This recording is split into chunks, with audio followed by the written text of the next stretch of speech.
Hoy hablaremos de Carlos III de España y de María Amalia de Sajonia. Hemos hablado algunas veces del rey de España, Felipe V. Estaba casado en segundas nupcias con Isabel de Farnesio. Habían tenido un hijo, Carlos, a quien la Farnesio estaba desesperada por ubicar en el trono español. Pero había un problema. Felipe V, que además había abdicado, se había retirado, ya hemos hablado de eso, ¿no? Había tenido 2 hijos con su esposa anterior. Estos hijos eran Luis y Fernando. Hijos que fueron sucesivamente reyes de España. Isabel de Farnesio esperaba un milagro, a saber, que esos 2 muchachos murieran sin descendencia para que finalmente Carlos, el tercer hijo de Felipe V, pudiera acceder al trono de España. Como hemos contado alguna vez, Luis murió en una lenta y espantosa agonía, sufrió la viruela a los 17 años de edad, había reinado solamente 8 meses, después subió al trono Fernando, como Fernando VI, y Carlos, el hijo de la Farnesio, tuvo que esperar. Y esta espera tuvo lugar en un sitio agradable, porque fue nombrado rey en Nápoles, y hacia allí lo enviaron. Ser rey de Nápoles, de luego, no es lo mismo que ser rey de España, pero era un sitio tranquilo, con un clima grato, y ya que uno no puede ser rey de España, no es tan mal reinar en alguna parte.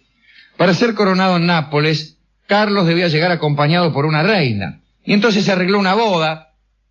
Le enviaron un retrato de Carlos a María Amalia de Sajonia, una hermosa princesa de la corte de Dresde, para que lo viera. Se usaba mucho, ya saben ustedes, el matrimonio de conveniencia, casi no se usaba otra cosa, y como no existía la fotografía, lo más aproximado que se podía enviar era una pintura, ¿no? Le mandan una pintura a María Amalia de Sajonia. La primera reacción de esta chica fue de rechazo total e incluso de posterior llanto, porque parece que Carlos era muy feo. Dicen las crónicas al respecto. Era de estatura mediana, tenía brazos que le llegaban hasta las rodillas. Esto ya es un inconveniente. Una cierta joroba, una nariz monumental y mirada de ave rapaz. Esto último es una consideración subjetiva del cronista. De todas maneras, las cortes hicieron el arreglo. Carlos y María Amalia se casaron un 19 de junio de 1738. Él tenía 22 años y ella tenía 14, una edad considerada suficiente por las dinastías para que tuviese lugar la desfloración correspondiente. Dicen que luego de la noche de bodas, la tristeza de María Amalia quedó en el pasado y que comenzó a amar profundamente a su esposo. A partir de entonces, Carlos y María Amalia tuvieron una apasionada relación como reyes de Nápoles. En realidad, él esperaba ansioso que muriera su hermanastro Fernando en España para ser coronado rey allí, pero ella no. Según parece, los encuentros amorosos entre Carlos y María Amalia escandalizaban a todos. Permanecían día y noche encerrados en la cámara real sin darle bolilla a nadie. La alegría de María era tal que él escribía a su suegro, al padre, al rey Felipe V, cosas como esta. Dice: no hago otra cosa que no sea burlarme de mí misma cuando pienso que no hace mucho me atreví a sentir vacilación ante algo tan superficial como una nariz de mayor o menor envergadura. Tenéis, majestades, un hijo noble, caballero y amado. No está mal esta carta, ¿eh? No está mal esta carta. A poco de haber cumplido los 15 años, María Amalia quedó embarazada. Todos esperaban un varón. Ella rezaba, el rey cruzaba los dedos. Nació una niña que no vivió más de 15 meses. Un mes después de la muerte, María quedó otra vez embarazada. Comenzó a recibir desde su corte natal a unos doctores que le dieron abundantes infusiones de unas hierbas misteriosas. Nació otra niña que vivió 6 años, luego otra y otra, iban 4, y el carácter de María Amalia se agrió. Por simple curiosidad, se entregó a un vicio llamativo por esos tiempos. Exigió a un caballero al que había visto fumar uno de sus toscanos que le regalara uno y le gustó. Y el vicio fue tal que no abandonaba el tabaco ni en los momentos del parto. Pedía en aquellos instantes fumar un cigarro para calmar sus dolores. Los retos del rey no daban resultado. María fumaba sus cigarros incluso en la clandestinidad, cuando se lo prohibían en los sótanos del palacio. Al poco tiempo quedó embarazada una vez más y por fin nació Felipe Pascual Antonio, un príncipe que nunca llegó a hablar. Siguieron los embarazos y las muertes. María Amalia tuvo 14 partos antes de cumplir los 33 años de edad. 3 vivieron. Uno de ellos fue el futuro Carlos IV de España. El niño tenía una cabeza desproporcionadamente chica en relación de su cuerpo, y eso hizo que los reyes adoptaran la costumbre de ponerle una peluca esponjosa, ¿no?, para disimular el defecto. María Amalia perdió toda su frescura, se avejentó, perdió la dentadura y se transformó en una muchacha depresiva, caprichosa, que hacía la vida imposible a los que la rodeaban. Sus únicas actividades eran, pues, importunar, insultar, humillar, sin importarle de quién se tratara.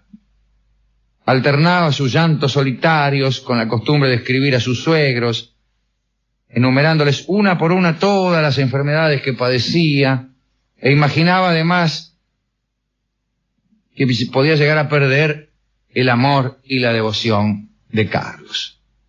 A todo esto su afición por el tabaco llegó a límites increíbles. Entabló relaciones con unos contrabandistas de La Habana, quienes le enviaban cientos de cajas de los más exquisitos y fuertes puros para que pudiese fumar.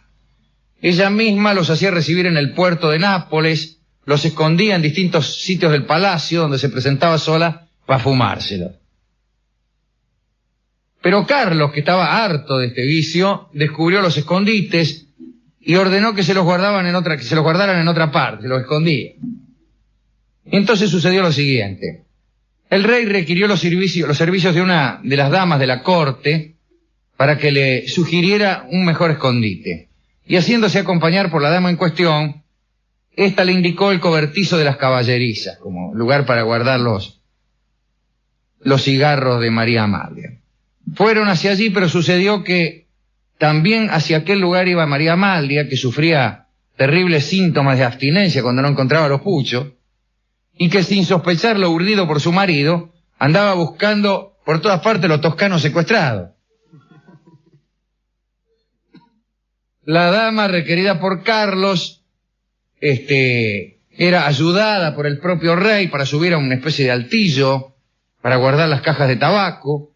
Tuvieron tan mala suerte que los dos se vinieron abajo, cayeron sobre un montón de heno en el preciso instante en que la reina entraba en el lugar.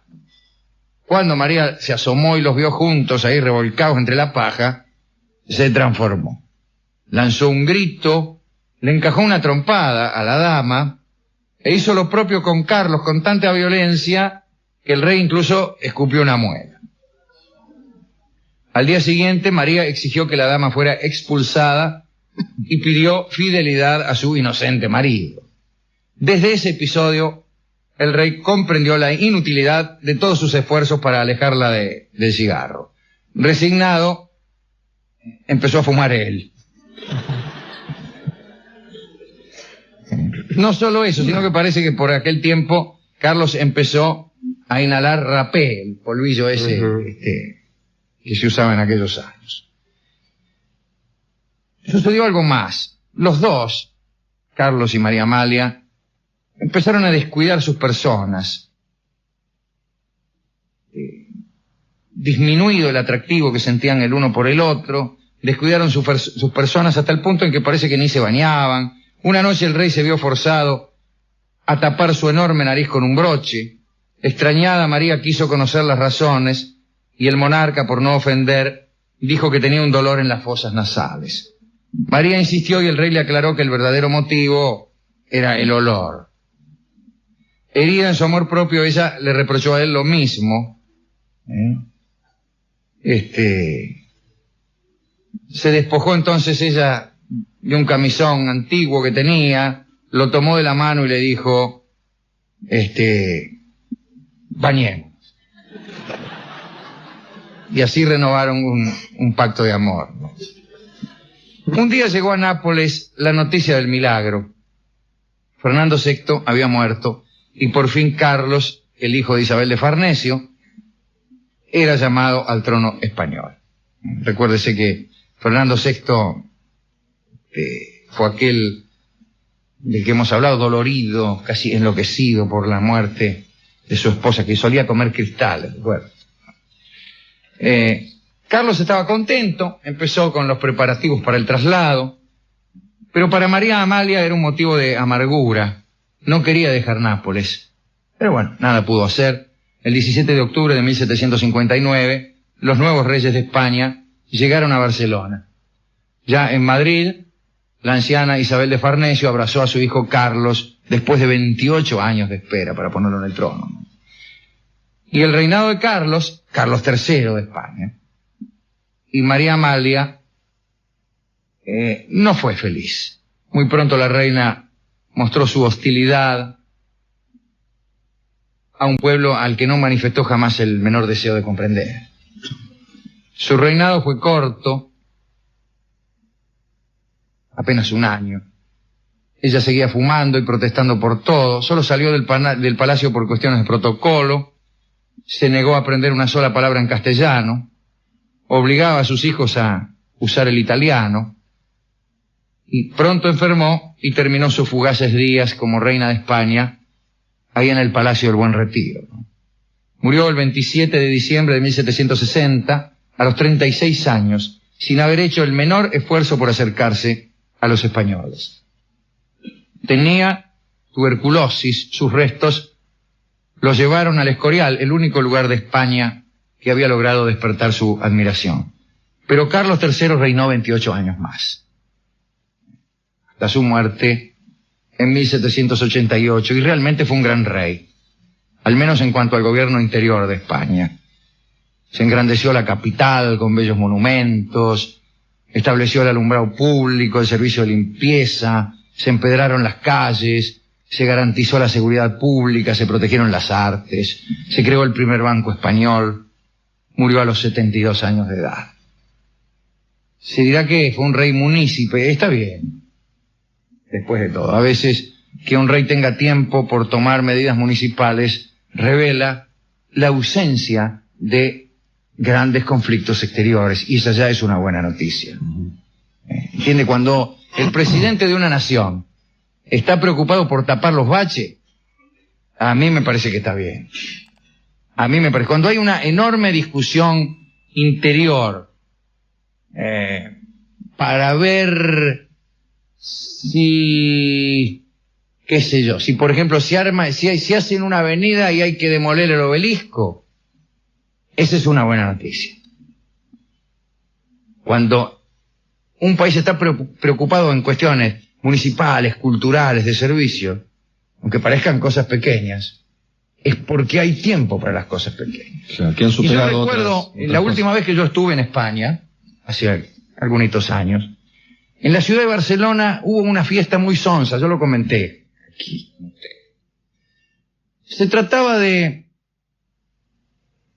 batir un récord del libro de los récords. Se trataba de armar una noche en la que se prendieran más bengalas que nunca.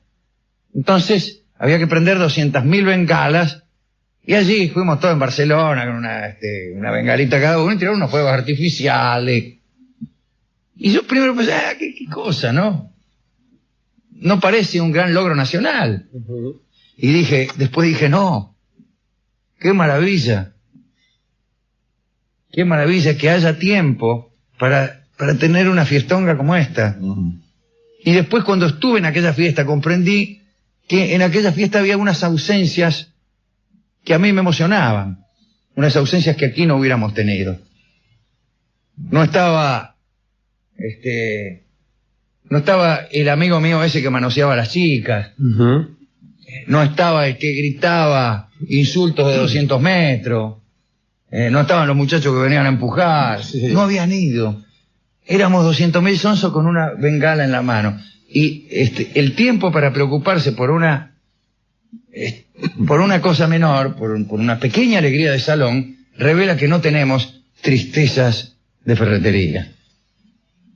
Así que está bien, ¿no? Estas virtudes de Carlos, que no parecen las virtudes de un gran estadista, el alumbrado público, los bellos monumentos, el servicio de limpieza, ¿no? Sin embargo, revelan que no había problemas tan enormes en aquellos tiempos. ¿A quién podemos dedicar esta charla sobre Carlos III y sobre la pobre y amargada María Amalia de Sajonia? Pues a Carlos, que finalmente fue un gran rey, a aquellos que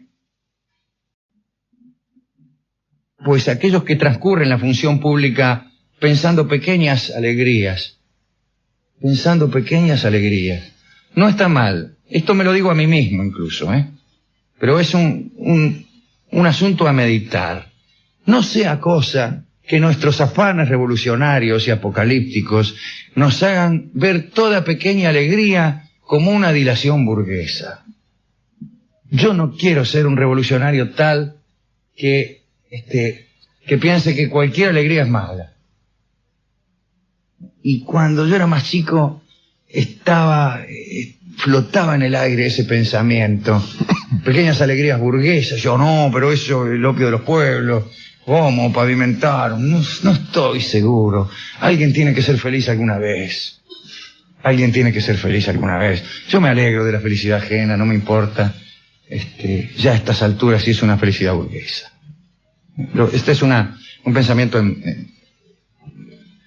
sostenido apenas, ¿no? Quiero compartirlo con ustedes. Entonces vamos a dedicar a esto al rey Carlos y a la pobre María Amalia, que ajó su belleza, descuidó su persona. ¿Y a quién más podemos dedicarle? Bueno, aquellas 200.000 personas que estaban aquella noche de 1995 en Barcelona con una bengala en la mano y que no deseaban el mal de nadie. Bueno, la ilustración de esta pequeña charla es sencilla. Desde luego tangos para Carlos III no hay, pero sí tangos para el cigarrillo. No sé si son buenos tangos, no estoy seguro, principiando por un tango que casualmente es español, que es Fumando Espero, ¿no? Que no es un tango muy feliz. No sé, a mí no me gusta mucho tampoco Nubes de Humo. Sobre el Pucho. Pero sobre el Pucho no es un tango de cigarrillo. Claro, es otra historia. Es otra historia, ¿no? Es más bien un dicho. Ese sí son lindos. Claro. Pero es un decir. Pucho, hubiéramos puesto ese, ¿no? Claro, para zafar. Claro. Pero, sin embargo, hay uno que sí me gusta. Claro, Tabaco. El tango Tabaco en la interpretación maravillosa de Libertad Lamarque. Así que, dedicado a los que tienen preocupaciones que a nadie dañan, Doña Libertad va a cantar Tabaco.